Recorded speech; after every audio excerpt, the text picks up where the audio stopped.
Более 8 месяцев мы наблюдаем за тем, как желание Путина построить русский мир приводит к прямо противоположному результату – ослаблению, обнищанию и утрате репутации самой России. Это неудивительно. Танками и артиллерией ничего не построишь априори. Но вообще в самом по себе стремлении превратить свое государство в международный политический и культурный центр нет ничего дурного. Но это не делается так, как это пытается сделать Путин. К этой цели, которая сама по себе неплоха, приводят совершенно другие средства. Сегодня мы поговорим о России, о том, какая она есть сейчас, и о том, какой она может быть.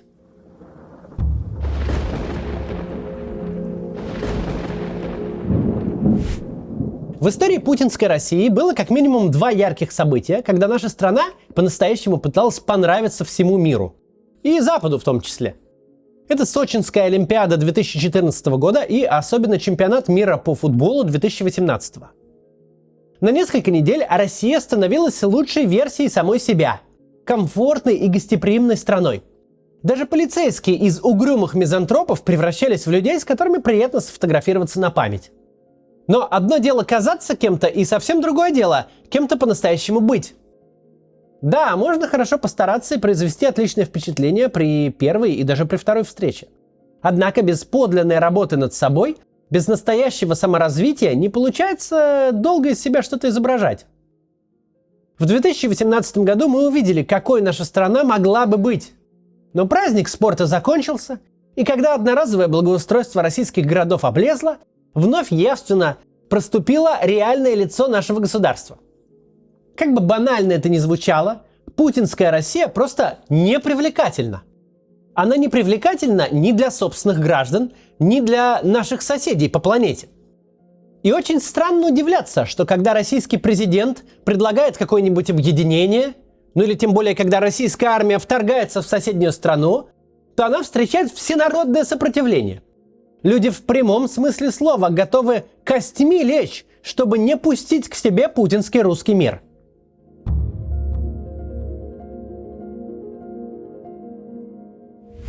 Российская Федерация вошла в 21 век с главой государства, который плохо себя представляет, как устроен современный мир. И более того, не способен увидеть, как мир вокруг меняется. Если бы сработали предохранители, предусмотренные даже Российской Конституцией, эта проблема могла бы решиться самым простым и естественным образом. По Конституции в 2008 году Владимир Путин должен был уйти на почетную пенсию и зажить счастливой жизнью экс-президента. Но вместо этого он мертвой хваткой через юридическую заковыку вцепился в трон еще на 14 лет и совершенно не собирается отцепляться. В 2008 мы могли бы сказать: Путин на несколько лет отстал от современных реалий. И это даже не звучало бы как суровый приговор. Подобное вообще-то часто случается с президентами к исходу второго срока. Политики со временем утрачивают связь с меняющейся действительностью, и их меняют на других. Уж насколько великим президентом был Шарль де Голль, так даже его французы в конце концов попросили на выход. Однако сегодня, в 2022 году, Владимир Путин отстал от мира не на годы, он отстал на целую эпоху. В этой отсталости есть масса проявлений. Самое очевидное из них на ровном месте развязанная захватническая война в стилистике первой половины прошлого века. Но сейчас я бы обратил внимание на другой аспект. Путин живет в старой советской парадигме, согласно которой страна может существовать одновременно в двух версиях – домашней и экспортной. В советские годы такая система действительно работала. На лучшей типографской бумаге и аж на 18 иностранных языках издавался ежемесячный журнал «Советский Союз». Более чем на 70 языках вещало Московское радио. Эти и другие СМИ создавали витрину, за которой было весьма тяжело разглядеть реальное положение дел в стране Советов. Если же кто-то из иностранцев желал своими глазами увидеть СССР, то в дело вступал великий и могучий интурист. В Советском Союзе знали, как показать зарубежным гостям только то, что им положено видеть. Иронично, что восторженную оду сталинской Москве и счастливым москвичам писатель Леон Фейхтвангер написал, совершив поездку аккурат в 1937 году, в самый разгар Большого террора. Путинский режим продолжил эту советскую практику чуть ли не с фанатизмом. Режим десятилетиями тратил миллионы долларов на создание положительного имиджа Российской Федерации за рубежом. Каждый распильщик бюджетов и государственных грантов знает: хочешь попилить денег, пропиши в бумагах волшебные слова. Мол, твоя бурная деятельность способствует созданию позитивного образа современной России за рубежом. Есть, правда, и другое волшебное заклинание про патриотическое воспитание молодежи, но это другая тема. Проблема в том, что в эпоху Ютуба и социальных сетей это так больше не работает. Дело тут даже не в том, что интеллектуальный уровень декораторов, делавших хорошую картинку для Советского Союза, несоизмеримо выше, чем у путинских их наследников. Дело в том, что сейчас никакими декорациями уже не скрыть того, что видно каждому пользователю интернета. Во второе десятилетие 21 века путинская Россия вошла как страна, в которой постоянно происходит какая-то чернуха. Понятно, что последние 8 месяцев вся российская повестка связана с войной против Украины. Но вот что было главной внутрироссийской темой накануне вторжения в новостях? Что обсуждали? Какое-то великое научное открытие? Или, прости господи, неожиданные результаты выборов? Нет, главная тема – шокирующие видео из российских колоний, свидетельства, как истязают заключенных. И пока российское государство тратило миллионы долларов на создание положительного имиджа, миллионы людей смотрели на Ютубе фильм Юрия Дудя «Почему в России пытают?». Каков новостной фон современной России? Если в новостях заговорили о важной общественной организации, значит, ее закрывают. Если речь о талантливом человеке, значит, его в лучшем случае выдавили из страны, признали иностранным агентом, а имя убрали с афиш. А то и вовсе посадили. Если в новостной сюжет попал какой-то уникальный памятник истории и архитектуры, значит, его или снесли, или вот-вот снесут. И весь мир это видит, потому что в наше время все у всех на виду. А постоянные заклинания в духе «мой дед твоего деда в 45-м году спас, поэтому поклоняйся мне» лишь только усиливают негативный эффект. Любой нормальный человек на такое ответит: «Да, я благодарен твоему деду за 45-й, только ты тут при чем?» Если твои традиционные ценности – это запрещать, пытать и разрушать, то давай ты хотя бы ко мне с этим лезть не будешь. И память деда своего не позорь. 20 век прошел. Невозможно в 21 веке создать непроницаемую витрину так, чтобы никто не видел, чего стоит твоя страна на самом деле. И невозможно заставить всех притворяться, будто они ничего не замечают, потому что чувствуют себя навеки обязанными за то, что сделал даже не ты сам, а твои предки когда-то давно.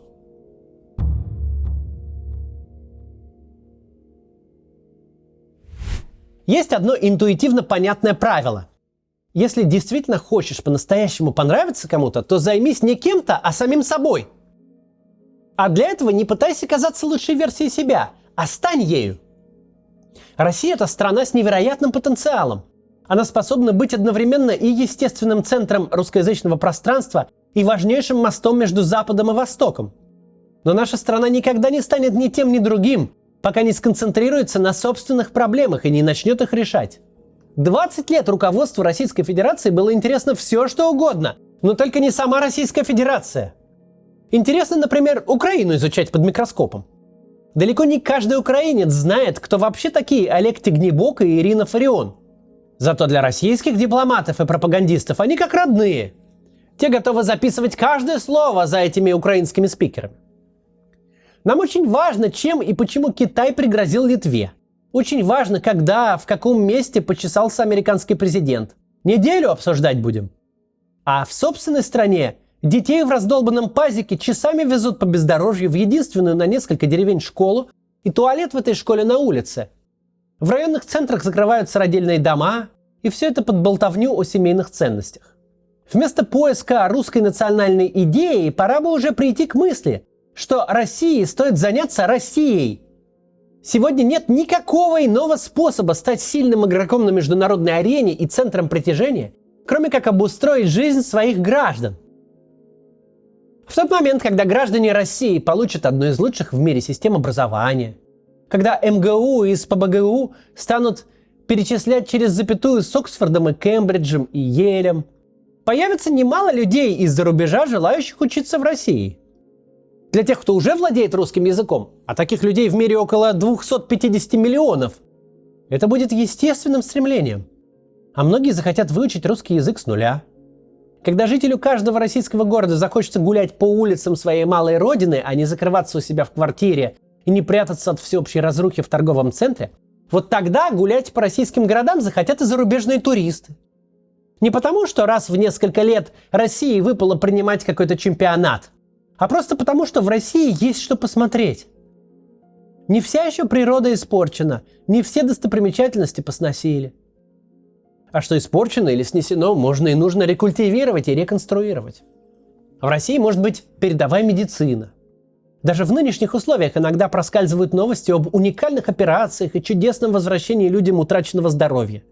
Не очень, конечно, хорошо, что каждая такая операция становится важным событием, а не рутинной стандартной процедурой. Но тем не менее, у нас есть компетенции, есть люди, способные передавать свой опыт коллегам. Не хватает самого малого – желания сделать здравоохранение доступным для каждого российского гражданина. И тогда, кто знает, может быть, оно окупит само себя за счет иностранных граждан, желающих вылечиться именно в России. В 2020 году прошла новость. 11-месячной американке Деми, от которой отказались американские врачи, помогли медики из Краснодара. Надо просто сделать так, чтобы такие факты перестали интересовать новостников и воспринимались как естественный ход вещей.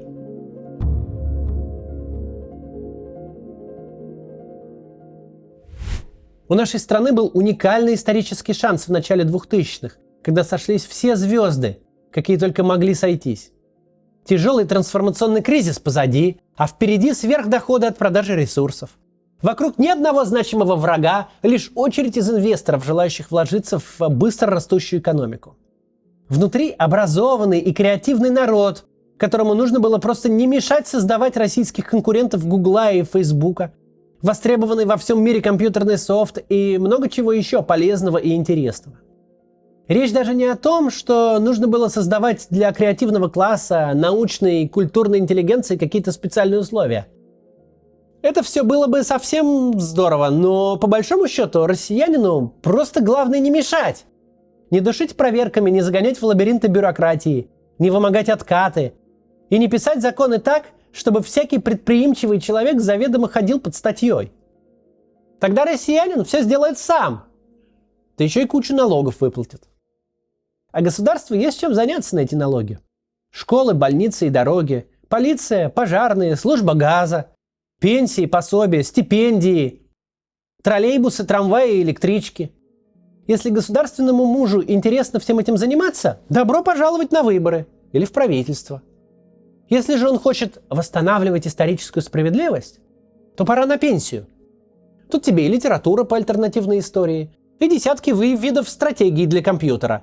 Можешь в своей виртуальной реальности хоть Лихтенштейн сделать мировой империей, владычицей морей и океанов. В 2000-е годы был шанс быстро и беспрепятственно построить Россию для всех, где каждый нашел бы себе место и занятие по душе. Но шанс этот был упущен в угоду человеку, которому не имется поиграть в стратегию в реальной жизни и историческую сказку сделать былью. Будет ли у нас новый шанс? Есть однозначный ответ. Будет. Но есть одно «но». До России нашей мечты стало еще дальше, чем 2 десятилетия тому назад. 20 лет пошли коту под хвост. В сухом остатке даже не стагнация, не стояние на месте, а огромный откат назад. Впереди у нас большой трудный путь, но дорогу осилит идущий. Главное пойти, наконец, к цели, а не уходить еще дальше от нее. Никогда не поздно перестать двигаться в неверном направлении. До завтра.